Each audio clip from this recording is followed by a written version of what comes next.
नमस्कार दोस्तों, स्वागत है आपका फिर से सी प्रोग्रामिंग में। और इस सीरीज में मैं आपको अब अपने नेक्स्ट वीडियो की तरफ ले चलता हूँ। और जैसे कि आप देखे होंगे स्क्रीन पे, मैंने यहाँ पे स्क्रीन सेटअप करा हुआ है। तो मैं आज आपको एक पहला प्रैक्टिकल एग्जाम्पल आपके सामने लाने वाला हूँ। तो देख कर रहिए। और मैं अभी केवल आज आपको इंट्रोडक्टरी पार्ट में केवल ये बताऊंगा कि सी प्रोग्राम स्ट्रक्चर होता क्या है, कैसे इस प्रोग्राम को कैसे दिखता है स्क्रीन में एक्चुअली, और इसके जो मेन पार्ट्स होते हैं यानी कि जो सबसे मुख्य पार्ट होते हैं इसके, वो क्या क्या होते हैं। तो मैं अभी स्क्रीन के माध्यम से आप सब लोगों को बताना चाहूँगा कि सी प्रोग्राम को हम लिखते कैसे हैं, कैसे उसको पहले कंपाइल करते हैं, फिर उसको हम एरर फ्री करने के बाद में उसको एक रनेबल और एक एग्जीक्यूटेबल फॉर्मेट में लाते हैं। तो ज़्यादा समय ज़्यादा करते हुए मैं ले चलता हूँ आपको प्रैक्टिकल। चलिए, तो मैं अभी अपने लिमिटेड रिसोर्सेज के साथ में एक्चुअली आपसे अभी इंटरेक्ट कर रहा हूँ। और मैं ये चाह रहा हूँ कि आपके सामने मैं इसको सी लैंग्वेज को सरल हिंदी भाषा में और बहुत ही आसान तरीके से आपके सामने ला सकूँ। तो जैसे कि सबसे पहले देखिए शुरू करें, मैंने शुरू करते हैं। मैंने ऑलरेडी अपने सिस्टम में टर्बो सी प्लस प्लस को इंस्टॉल किया हुआ है। और आपको इसको कैसे ओपन करना है, इस पर जस्ट आपने डबल क्लिक करना है तो आपका एप्लीकेशन का पहला स्क्रीन यानी कि स्टार्टअप स्क्रीन यहाँ पे ओपन हो जाएगी। उसके बाद जैसे आप start Turbo C plus plus करेंगे तो जैसे कि इसका एक एनवायरनमेंट होता है ब्लू स्क्रीन का, वो आपके सामने दिख जाएगा। और मैं आपको बता दूं कि जो टर्बो सी प्लस प्लस है वो बेसिकली एक आईडीई है। आईडीई होता है इंटीग्रेटेड डेवलपमेंट एनवायरनमेंट। आईडीई इसको इसलिए कहा जाता है कि टर्बो सी प्लस प्लस का जो हमारा एनवायरनमेंट है, ये दोनों ही फैसिलिटीज हमें प्रोवाइड करता है कि हम यहाँ पे सी के प्रोग्राम और साथ में सी प्लस प्लस के प्रोग्राम भी कंपाइल कर सकते हैं और सक्सेसफुली यहाँ पे उनको एग्जीक्यूट भी कर सकते हैं। तो इसलिए इसको कहा गया है आईडी। मैं सबसे पहले आपको थोड़ा सा इस एनवायरनमेंट के बारे में आपको बता देता हूँ। सिंपल हमारे पास में जैसे आप मेनू देख पा रहे हो, यहाँ पे एक फाइल मेन्यू है और फाइल मेन्यू में अपना न्यू ओपन सेव एज। ये नॉर्मली आप को जैसे MS Word, Excel, PowerPoint में आप मेन्यूज के साथ में इंटरेक्ट करते हैं, देखते हैं, वही मेन्यूज आपको यहाँ पे मिलेगा। और बाकी इसमें कुछ और भी मेन्यूज हैं, मैं इसको आपको धीरे धीरे बताऊंगा क्योंकि यहाँ पे मेन्यू जो टॉप मेन्यू है वो ज़्यादा इंपॉर्टेंट नहीं है। सबसे इंपॉर्टेंट है कि हम यहाँ पे अपने प्रोग्राम्स को कैसे कंपाइल करते हैं, कैसे उन्हें एग्जीक्यूट करते हैं, कैसे हम सक्सेसफुली अपने प्रोग्राम को यहाँ पे लिख सकते हैं। ठीक है जी। तो सबसे पहले जब हम प्रोग्राम को शुरुआत करते हैं, स्टार्टअप करते हैं, तो आपको देखा होगा यहाँ पे हम सबसे पहले दो लाइन तो इंपॉर्टेंटली हम लिखते हैं। एक हैश इंक्लूड stdio.h, और ये होते हैं, मैं इसको आपको बाद में अभी एलैबोरेट करूंगा पूरा, मैं इसको सारा कुछ समझाऊंगा कि ये हेडर फाइल्स, इसको बेसिकली हेडर फाइल कहते हैं। और इस पोर्शन को हम कहते हैं प्री प्रोसेसर।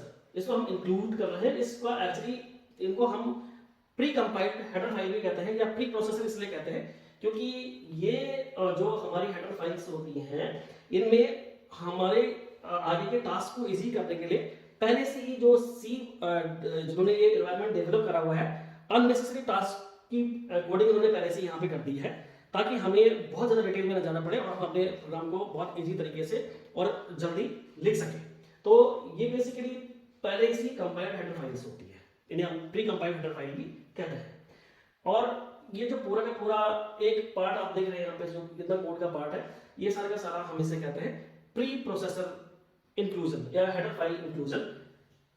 उसके बाद में दूसरा यहाँ पे मेन पार्ट आता है और उसका प्रोग्राम का सबसे important part void main. Void main जो कि हमारे सी प्रोग्राम का एक सबसे इंपॉर्टेंट पार्ट होता है। और कंपाइलर हमेशा सबसे पहले सर्च आउट मेन के लिए ही करेगा, इससे पहले चाहे आपने कितने भी लाइन, हजारों लाइन के कोड्स वगैरह लिखे होंगे इसमें, और मेन आपने बिल्कुल लास्ट में लिखा है, तो सबसे पहले एंट्री पॉइंट मेन से ही होती है। तो सबसे पहले जो हमारा सी कंपाइलर है वो क्या ढूंढेगा, मेन फंक्शन को ही ढूंढेगा यहाँ पे। तो अभी मैं वॉइड का भी आपको डिटेल में बताऊंगा सारी चीजें कि वॉइड एक्चुअली होता क्या है। मेन फंक्शन बेसिकली प्री, जैसे मैंने कहा था कि ये जो हमारी हेडर फाइल्स है, यहाँ पे हमारे पास में प्री कंपाइल्ड कोड रखे गए हैं सो दैट कि हमारे डायरेक्टली अपने प्रोग्राम में यूज कर सकें। और वॉइड मेन की भी एक पूरी जो डिटेलिंग्स है, पूरी जो इसका वर्कआउट है या जो उसका वर्किंग प्रोसीजर है या जिस तरह से इसने कैसे काम करना है, उसकी सारी डिटेलिंग यहाँ पे stdio.h के अंदर में दी गई है। देन हमारे प्रोग्राम का सबसे इंपॉर्टेंट पार्ट स्टार्ट होता है और इसको हम थोड़ा सा यहाँ पे अलाइन भी करते हैं तो ज्यादा बढ़िया रहेगा। यहाँ पे इस जो पार्ट है इसको हम क्या करते हैं, ओपनिंग ब्रेसेस और क्लोजिंग ब्रेसेस, इसको हम ब्रेसेस बोलते हैं, यहाँ पे ब्रैकेट्स होता है। और इस ओपनिंग और क्लोजिंग ब्रेसेस से हम क्या करते हैं, इसको ओपन और क्लोज करते हैं। सारा जो मेन की बॉडी आएगी, जो हमारे प्रोग्राम की बॉडी आएगी, वो यहीं पे आएगी। अब सबसे पहले जैसे मैंने कल आपको वेरिएबल्स वगैरह के बारे में बताया था, कुछ ऑपरेटर्स के बारे में आपको बताया था कि वेरिएबल्स, मैंने पिछले अपने वीडियोस में भी काफ़ी आपको इसके बारे में बताया है कि वेरिएबल्स क्या होते हैं बेसिकली, और उनको हम अब यहाँ पर देखेंगे कि वेरिएबल्स के साथ हम काम कैसे करते हैं। तो मैंने आपको 3 बेसिक जो सबसे यहाँ पे जिन्हें हम बोलते हैं प्राइमरी डेटा टाइप्स, वो 3 मैंने आपको बताए थे, एक इंटीजर, कैरेक्टर एंड फ्लोट।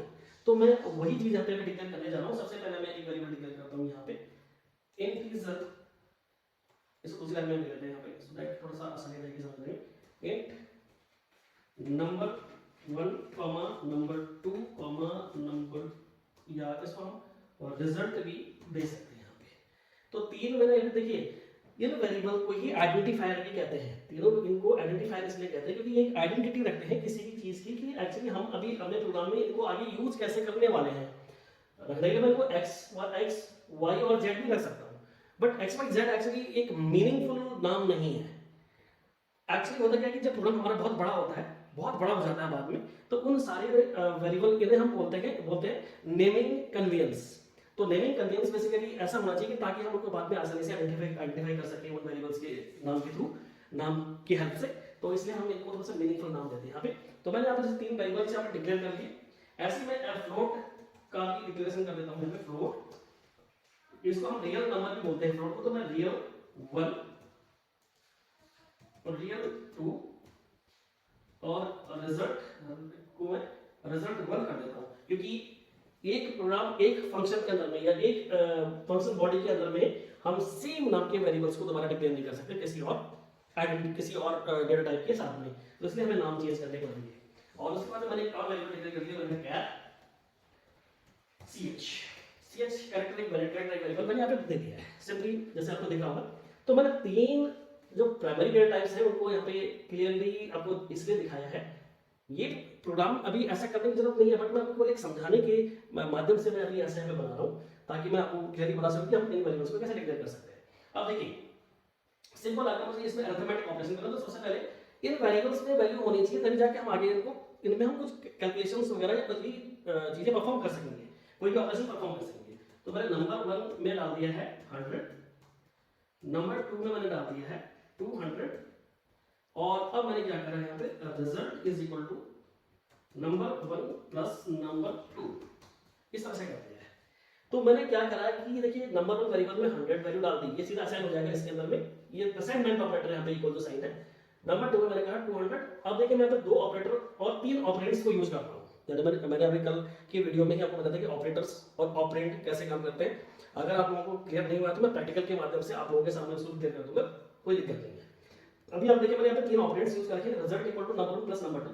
तो नंबर 1 में 100 है और नंबर 2 में क्या है 200 है, ये दोनों सब होके किस में चला जाएगा रिजल्ट में। मैं अभी इसको सीधा डिस्प्ले कर देता हूं। तो यहाँ पे डिस्प्ले करने के लिए हमारे पास में एक फंक्शन आता है printf। printf बेसिकली सी का एक प्री डिफाइंड फंक्शन है, और इस printf की डेफिनेशन भी stdio के अंदर दी गई है। printf मैंने अभी कहा कि एक मैसेज प्रिंट कराया था, रिजल्ट इज देन %d, इसे हम बोलते हैं फॉर्मेट स्पेसिफायर। जो %d होता है ये हम इसे क्या कहते हैं, ये फॉर्मेट स्पेसिफायर होता है। इंटीजर की वैल्यू दिखाने के लिए %d यूज किया जाता है, फ्लोट की वैल्यू दिखाने के लिए %f किया जाता है, और कैरेक्टर की वैल्यू को दिखाने के लिए %c यूज करते हैं। तो मैंने कहा %d और डिस्प्ले कर दिया है रिजल्ट को, और फिर मैंने यहाँ पे बंद कर दिया इसको। अब देखिए मैंने इस प्रोग्राम को पहले कंपाइल किया, तो इसके लिए F9 या यहाँ से कंपाइल करके हम यहाँ से भी कर सकते हैं मेक F9।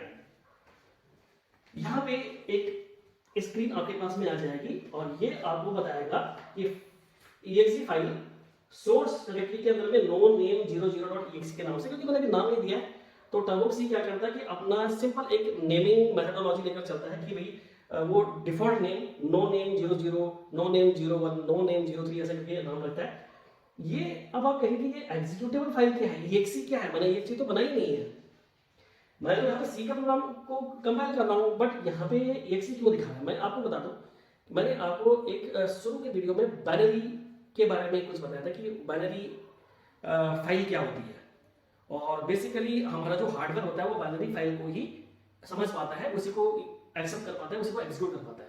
तो जब सी, जो हमारे सी पूरा कंपाइलर है, जब हमने इसको कंपाइल किया तो हमारा जो कंपाइलर है इसमें ये ऑटोमेटिकली अटैच होता है, बट प्रमुख सी में पहले से बना दिया गया है। तो ये क्या करता है कि जब सक्सेसफुली फाइल कंपाइल हो जाती है तो ठीक उसकी एक एग्जीक्यूटिव फाइल पीछे क्रिएट कर देती है, और असली में यही फाइल पीछे एग्जीक्यूट हो रही है और वही हमें रिजल्ट दे रही है। लेकिन टर्बोक लिब cs.lib हमारे पास में एक cs.library फाइल होती है बेसिकली टर्बोक सी में, जो कि हमें सारे लाइब्रेरी रिसोर्सेज प्रोवाइड करती है ताकि ये प्रोग्राम सक्सेसफुली रन कर सके। और वो जो लाइब्रेरीज ये हमारे जैसे स्टैंडर्ड इनपुट आउटपुट .h है और भी बहुत सारी चीजें हैं, वो सारी उस लाइब्रेरी से इंटरलिंक्ड होते हैं।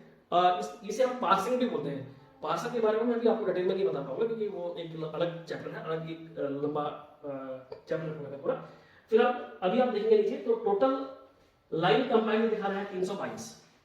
आप बोलेंगे कि हमने तो यहाँ पे मुश्किल से 11 लाइन्स लिखी है। ये 11 लाइन्स में ये 322 लाइन्स क्यों दिखा रहा है ना? तो मैं आपको बस क्लियर यही करना चाहता हूँ कि ये जो 322 जो बाकी लाइन्स हैं वो बेसिकली ये जो हमारे पास में हेडर फाइल है ये यहाँ से ले ली गई है, वो भी इंक्लूड कर दी गई है। वार्निंग 0, एरर्स 0, इसका मतलब कि कोई दिक्कत नहीं है। दो पास में इसने हमारे को कन्वर्ट करके दे दी एक सी में, और बाकी प्रेस एलिकेटिव कंटिन्यू, यानी कि जब हमने इसको रन करा तो अब ये सक्सेसफुल रन हो चुका है, कोई एरर नहीं है। जब भी कोई एरर होगा तो एरर मैसेजेस यहाँ नीचे डिस्प्ले करा जाएगा, सारे एरर मैसेजेस यहाँ पर डिस्प्ले होते हैं और हम उस एरर पे क्लिक करके स्पेसिफिक उसके बारे में जान सकते हैं कि वो एरर क्या दिखा रहा है। वो अभी एरर के लिए मैं आपको सारी चीजें डिटेल में बाद में बताऊंगा। शॉर्टकट की क्या है, F9 होती है, ये देखिए यहाँ पे दिया हुआ है F9 मेक और F9 कंपाइल, ठीक है। और F10 मेनू को एक्टिवेट करने के लिए होता है, F1 हेल्प के लिए होता है, हेल्प वगैरह बाद में नहीं है। अभी देखिए कैसे रन करना है, जैसे मैंने इसको रन करा यहाँ पे, मैंने कहा कंपाइल, तो मैंने कंपाइल कर दिया इसको और रन में आया है, तो रन से मैं इसको कंट्रोल F9 से रन करूंगा। रन हो गया, बट जो फाइनल आउटपुट स्क्रीन होती है वो अभी हमें दिखाई नहीं देगी क्योंकि मैंने उसको रोका नहीं है। तो उसको वापस जाने के लिए क्या होता है, वापस अगर मुझे आउटपुट फाइल में उसमें जाना है स्क्रीन पे, तो हमें क्या करना पड़ेगा, जैसे अभी यहाँ पे एक्टिवेट हो चुका है, तो इसके लिए हमारे पास में की होती है ऑल्ट F5। देखिए ऑल्ट F5 ये रिजल्ट दो बार दिखा रहा है अभी 300 क्योंकि मैंने इसको दो बार रन कर दिया था, दो बार एग्जीक्यूट कर दिया था, इसलिए इसने दो बार ही लाइन दिखा दी है यहाँ पे 300।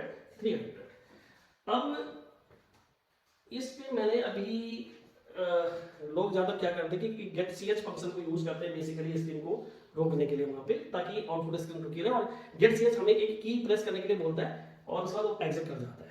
तो अगर मुझे इसमें अपनी आउटपुट स्क्रीन को क्लियर करना है और फिर उसको रोकना भी है, तो दो फंक्शन इसके लिए होते हैं। एक होता है CLR SCR, तो जहां पे हमने वेरिएबल डिक्लेयर कर रखा है ठीक उसके नीचे देखिए यहाँ पे मैं CLR SCR फंक्शन को कॉल कर दूंगा यहाँ पे, और नीचे स्क्रीन को रोकने के लिए यहाँ पे मैं कर दूंगा get ch। ठीक है जी, मैंने F9 प्रेस करा यहाँ से कंपाइल करने के लिए या यहाँ से कंपाइल किया, लेकिन आप शॉर्टकट की को यूज करके ज्यादा बढ़िया रहेगा। F9 की होती है सिंपल, F9 मैंने कहा तो इसने दो एरर दिखा दिए साहब। अभी आप देख रहे हो यहाँ पे दो एरर दिखा रहा है, function CLR SCR should have a prototype, get ch should have a prototype। ये एरर्स बेसिकली इसलिए दिखा रहा है, ये कह रहा है कि मैं CLR SCR और get ch फंक्शन को तो जानता नहीं हूँ, ये कहां से आ गया है।